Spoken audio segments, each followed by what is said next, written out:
In September of this year, more than 4.4 million people in the US quit their jobs. That's around 3% of the entire workforce, and this number expands back to 20 million people if measured back to April of 2021. I'm sure you've heard we're in an era called the Great Resignation, where people are quitting their jobs in droves. So in this video, we're going to explore why this is happening, what it means for us moving forward, and how we as workers can learn from this so that we can design a better future for ourselves.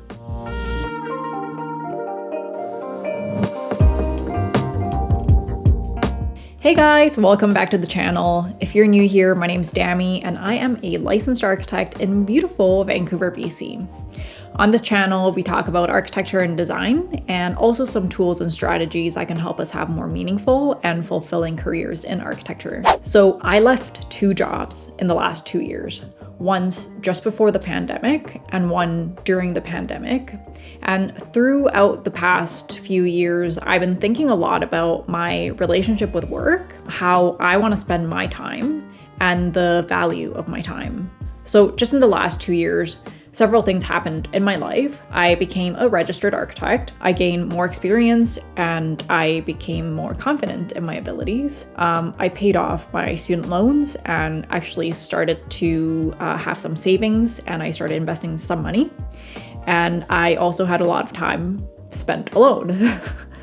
And to be completely honest, I probably wouldn't have been able to leave my jobs like this if it weren't for these factors. In fact, the highest levels of resignation seem to be amongst the mid-career or almost mid-career employees, or basically people who have experience in their field, but haven't really built long-term foundations in one place to really feel like they're losing something when they leave. But even if you're not at the midpoint of your career, I think there's a lot of things you could take away from this, because this is not just a phase. This is a huge change in the way that people are looking at their work and their relationship with work.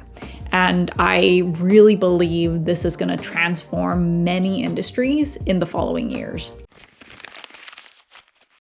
So let's dig a little bit into why this is happening. People seem to be leaving their jobs for 3 main reasons: either to move to a different company, or to change industries, or to start their own businesses. In case you're watching this video from the future, 2020 is the time when the pandemic started, and people were forced to work from home.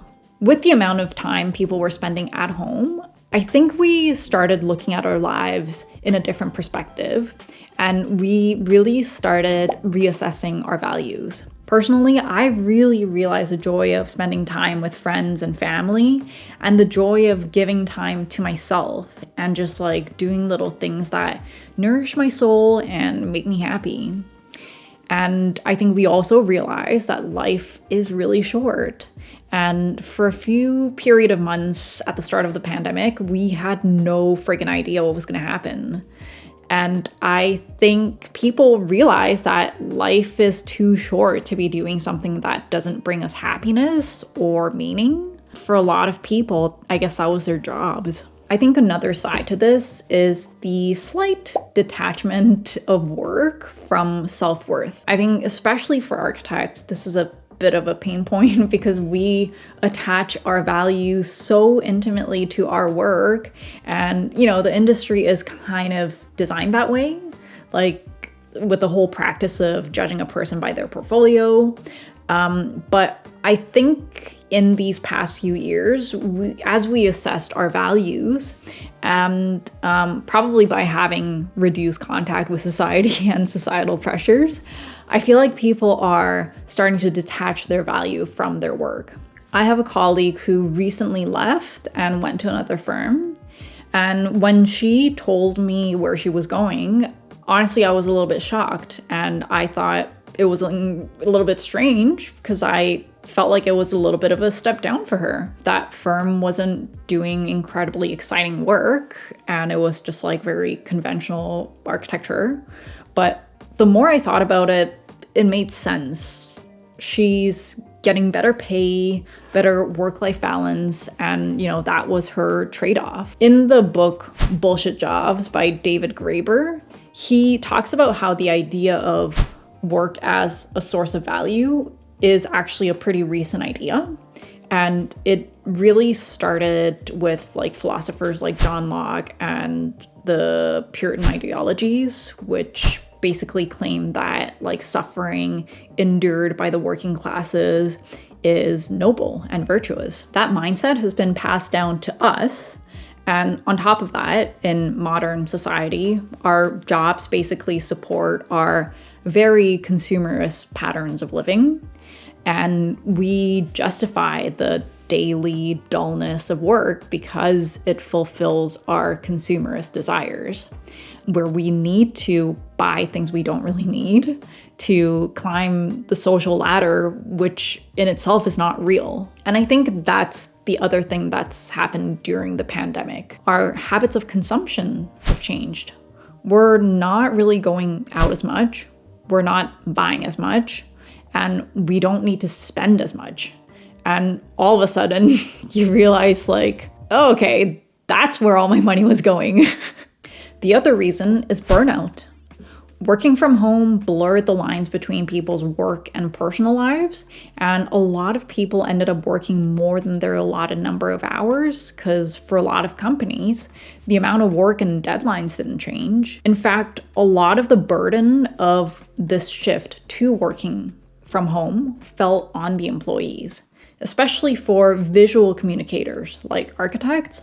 In order to communicate effectively, we had to produce more presentations and more drawings, but instead of having a reduced workload, a lot of that fell on the employees to have to do the extra work and put in the extra hours. I think really, depending on how the firms handled it, this pandemic really exposed a lot of the flaws in the management of the business.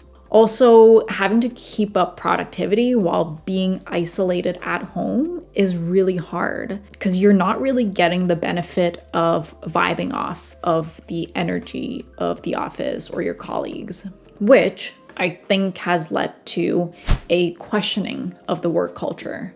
For me, culture is really important. It's a really important factor in my work environment. I like having company outings and Friday night beers and building rapport with my colleagues because working with people that I like helps me enjoy my work and it keeps me invested in the company. But the switch to working from home has really opened my eyes to how much time I could save and how much more productive I could be from working from home, which directly gives me more time for myself. I think more and more people are willing to trade that work culture for better work-life balance and for more control over their work hours and schedules. As the pandemic starts to slow down, some offices have made it mandatory to go back to fully working in the office, but a lot of employees have been really turned off by this because we've already demonstrated for the past 2 years that we can work independently. And I think this just shows a lack of trust and a lack of flexibility in the company. So I think this is going to be a real downside to companies that are enforcing this. The fourth reason is that we are in the golden age of entrepreneurship.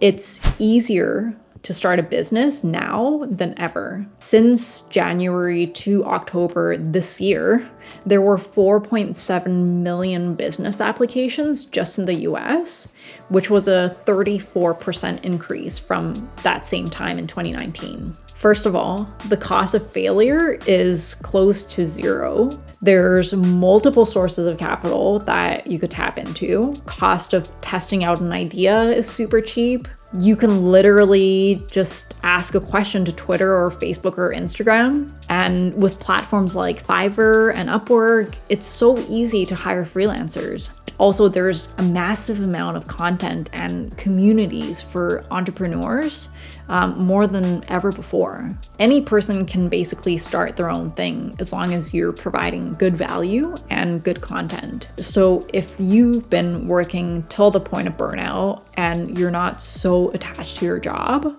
Like, why would I spend the time to build someone else's business when I can spend the time to build my own? So what this means is that for the first time in a very long time, employees have leverage. For those of us who want to stay in the industry, that means we can be a little bit more picky and that we can spend a little bit more time to find a good fit. It also means that we can, and actually we have to, take this opportunity to hold businesses accountable. I think companies are going to have to compete for good talent. And I think some of the things that's going to make certain companies stand out are things like good work-life balance, flexibility, good office culture, fair pay and benefits, positive missions and smart business strategies, proper staffing, or even overstaffing to make sure that it's not the end of the world when somebody quits, checking in regularly with the employees and conducting stay interviews rather than exit interviews, at which point it's already too late. I think we should take some time to ask what we really want and how can we create situations that's gonna help us get that. I think I realized in these past few years that I physically can't go in and day out doing something that I hate.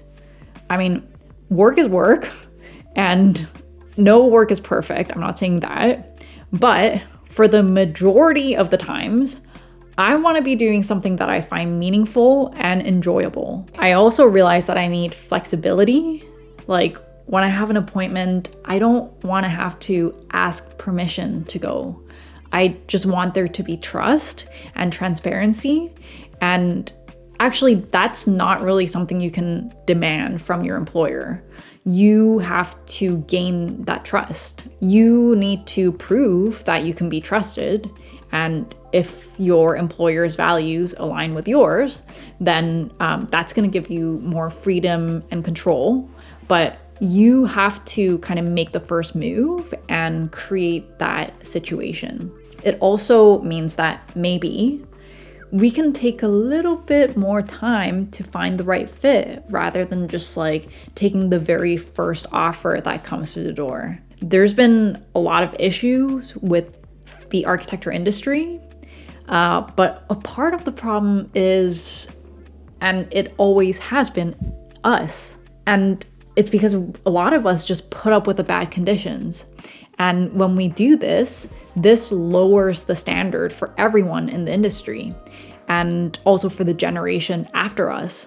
So we need to understand the value that we can bring, and we need to ask for it, because you're never going to get it if you don't ask for it.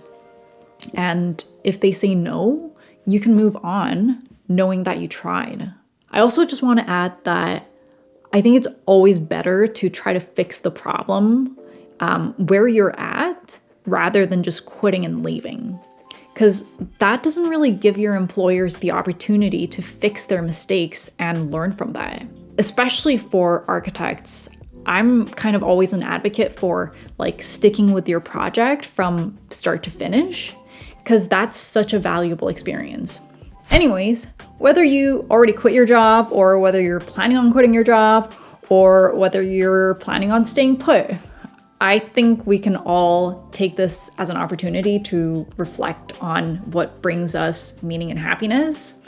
And if there's one thing I've learned from these past few years is that reflection and journaling on even the most mundane things can really, really transform the way you see things, and it can help you make good decisions.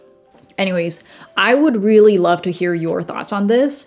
What has your work experience been like these past few years? Has your relationship to work changed at all? I also wanted to know, I know I make content mostly about architecture, but since starting the YouTube channel, I've been reading a lot about business and entrepreneurship in general. And I just wanted to get a sense of how many of you would be interested in the topic of business or like side hustles or even YouTube. Because I think having started this thing while having a full-time job, I have gain some insights that I think you would find valuable. Let me know in the comments. Also, I have one more announcement. I will be doing a monthly newsletter. It will go out every last Saturday of the month. And I'll just be sharing updates on the channel, updates on things that I found, things that I learned, things that I read, like new insights or experiences. So if you are interested in signing up, I'll leave the link below. If you enjoyed this video, please give me a thumbs up. And if you're not subscribed already, please subscribe and hit the bell so that you can get notifications every time I make a new video. I'm gonna start having a more regular posting schedule, so keep an eye out for that.